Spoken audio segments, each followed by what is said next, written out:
చిరంజీవి ఆయన ఎక్కడో ఉన్నారా అని మనం చాలా వరకు న్యూస్ కూడా వింటూ ఉంటాం.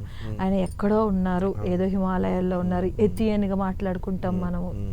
చాలా ఆ ఎతి గురించి కూడా చాలా టాపిక్స్ వచ్చినాయి. సో ఆయన మళ్ళీ ఎప్పుడు అంటే ఆయన ఏ టైంలో ఆయన మళ్ళీ ఉద్భవిస్తారు, అంటే ఏ రూపేణ ఉంటారు, ఫిజికల్ రూపంలో మళ్ళీ వస్తారని కూడా కొన్ని కథలు చెప్తుంటాయి. అది ఎప్పుడు అసలు ఏంటి అసలు దాని కథ? ఇప్పుడు కూడా ఆయన ఫిజికల్ బాడీతోనే ఉన్నాడు. ఫిజికల్ బాడీని ఏమి వదిలేయలేదు. లార్డ్ రామా ఫిజికల్ బాడీని వదిలేశాడు సరియు నదిలో, అదృశ్యం అవుతారు.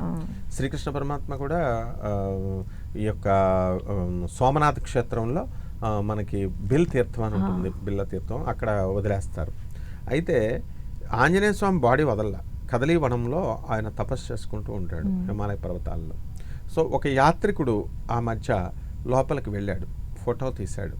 ఫోటో తీసిన తర్వాత ఆయన మరణించాడని కథలు బాగా వచ్చినాయి. ఆయన ఫోటో కూడా వైరల్ అయింది. సో అది ఆ కథ సంగతి ఎలా ఉన్నా, ఎక్కడ ఎత్ర ఎత్ర రఘునాథ కీర్తనం తత్ర తత్ర కృతమస్తకాంజలిం బాష్పబారి పరిపూర్ణలోచనం మారుత్యం నమత రాక్షసాంతకం అంటాం. ఎక్కడైతే రాముని యొక్క కథ జరుగుతూ ఉంటుందో అక్కడ చేతులు కట్టుకొని అక్కడ కళ్ళమ్మట ఆనంద బాష్పాలతో ఉంటాడు అక్కడ. అందువల్లనే సుందరాకాండ ఇవన్నీ కూడా చదివేటప్పుడు తులసీదాస్ ఏం చేస్తాడంటే, ఒకసారి ఆంజనేయ స్వామి రామదర్శనం కావాలి నాకు ఎట్లా అంటాడు. అప్పుడు అందరిని అడిగితే ఆంజనేయ స్వామిని పట్టుకుంటే నీకు రామదర్శనం ఇప్పిస్తాడంటాడు. ఆంజనేయ స్వామి నాకెక్కడ దొరుకుతాడు స్వామి అంటే, ఎక్కడైతే నువ్వు ఈ రామచరితమానస్ చదువుతా ఉంటావో ఫస్ట్ సీట్లో ఆయనే కూర్చుంటాడు, ఫస్ట్ రోలో కూర్చుంటాడు. అన్ని ఇండికేషన్స్ ఇచ్చారు. ఫస్ట్ రోలో కూర్చుంటాడు, ఒక ముసలివాడి రూపంలో వస్తాడు. తర్వాత అందరికంటే ఫస్ట్ వచ్చి కూర్చుంటాడు క్లాస్ రూమ్ స్టార్ట్ అయ్యే ముందు. అండ్ లాస్ట్లో వెళతాడు వెళ్ళేటప్పుడు. సో ఆయనే ఆంజనేయ స్వామి అంటాడు. అయితే ఈయన గుర్తు తెచ్చుకుంటాడు, అవును కరెక్ట్ ఒక పర్సన్ వస్తున్నాడని. ఎప్పుడైతే అలాగే డైలీ రామచరితమానస్ చదవగానే వెళ్ళి ఆయన కాలు పడేసుకుంటాడు. అప్పుడు ఆంజనేయ స్వామి రామదర్శనం ఇప్పిస్తాడు. అంటే దీనివల్ల మనం అర్థం చేసుకోవాల్సింది ఏంటంటే, రామ దర్శనం కావాలి అంటే మనకి ఫస్ట్ ఆంజనేయ స్వామి ఒక ఆవరణం, ఆయన్ని దాటితేనే, ఆయన ప్రసన్నం అయితేనే రాముడు దొరుకుతాడు. మనకి డైరెక్ట్ రాముడు దొరకడు. ఎందుకంటే ప్రోటోకాల్ ఉంటుంది. ఒక చీఫ్ మినిస్టర్ ఒక ప్రైమ్ మినిస్టర్ని కలవాలంటేనే ప్రోటోకాల్ ఉంది. After all they are chief ministers and prime ministers. అటువంటిది ఈ పరమ ప్రపంచానికి అంతటికి కూడా, విశ్వానికి 14 భువనభాండాలకి నాయకుడు ఆయన, కరుణామయుడైనటువంటి అతనికి ప్రోటోకాల్ తప్పకుండా ఉంటుంది. అందువల్ల చాలామంది సొల్లు కబుర్లు చెప్తూ ఉంటారు, ఏంటి రాముడు నాకు కనబడిపోయాడు, రాముడితో నేను మనందరం చాంటింగ్ చేస్తుంటే వాళ్ళు చాటింగ్ చేస్తారు రాముడితో, ఎలా నా మాట్లాడేస్తున్నాడు. ఇవన్నీ నాన్ సెన్స్ అనమాట.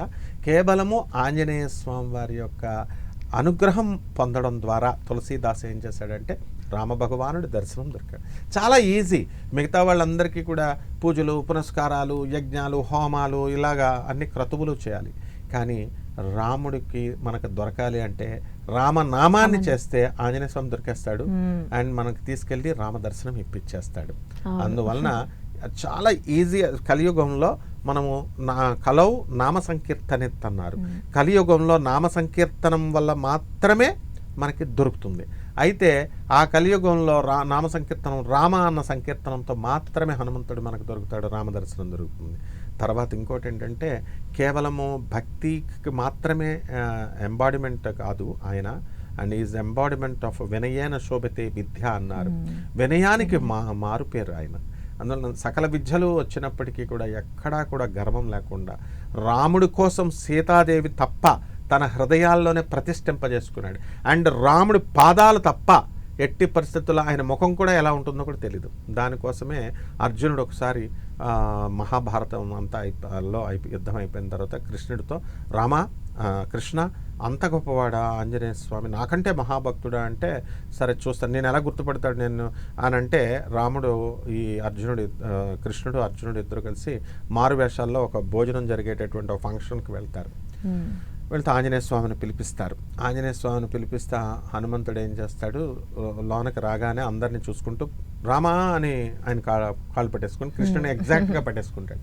ఎలా ఈజీగా ఐడెంటిఫై చేస్తాడు అర్జునుడికి అడిగితే అప్పుడు చెప్తాడు రాముడు, నేను నిరంతరము నా పాదాలనే తప్ప ఆయనకి ముఖం కూడా తెలియదు నేను ఎలా ఉంటాను. సో ఎప్పుడు కూడా డివోషన్కి ఎంతసేపు కూడా point of time and period of time అని ఎలా ఉంటుందో ఆ విధంగా హనుమంతుడు ఏం చేస్తాడంటే అర్జునుడిని మనము గురి కొట్టేటప్పుడు ద్రోణాచార్యుడు నీకేం కనబడుతుంది అంటే నాకు పక్షి గుడ్డు కనబడుతుంది అంటాడు, అంతేకాని టోటల్ పక్షి కనబడదు. కర్ణుడు కూడా ఫెయిల్ అయిపోయాడు, కర్ణుడు కూడా నాకు మొత్తం పక్షి కనబడుతుంది అంటాడు. కానీ అర్జునుడు point of time, point of goal, ఆ గోల్ తెలిసిపోద్ది. అలాగే ఆంజనేయ స్వామి వారిని ఏమిటి నీకు కనబడుతుందంటే నాకు రాముడు పాదాలే అంటాడు తప్ప రాముడు టోటల్ బాడీ చెప్పడు.